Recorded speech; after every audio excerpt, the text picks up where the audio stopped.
Hi అండి అందరికీ. ఏం చేస్తున్నారు?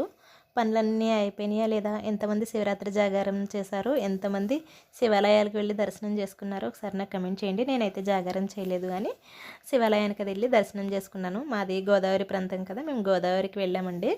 కాకపోతే అక్కడికి వెళ్ళినప్పుడు నాకు కొంచెం బాధగా అనిపించింది. ఎందుకంటే చాలా కాయగూరలు, తోటకూరలు, బియ్యం ఇవన్నీ కూడా కింద పడేసి అందరూ తొక్కేసుకుంటూ వెళ్ళిపోతున్నారనమాట.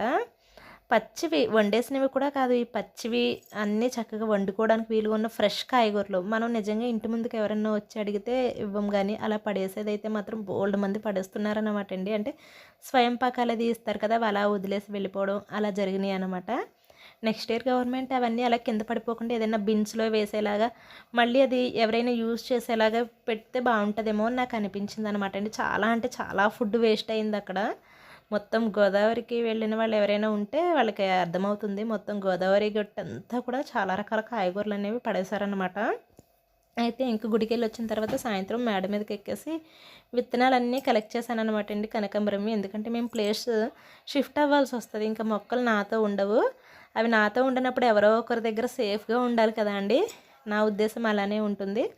అందుకని చెప్పేసి నా దగ్గర ఉన్న మొక్కలు యొక్క విత్తనాలు కానీ స్టెమ్స్ కానీ అన్నీ డిస్ట్రిబ్యూట్ చేసేస్తున్నాను అనమాట నాకు తెలిసిన ఫ్రెండ్స్కి అదిని.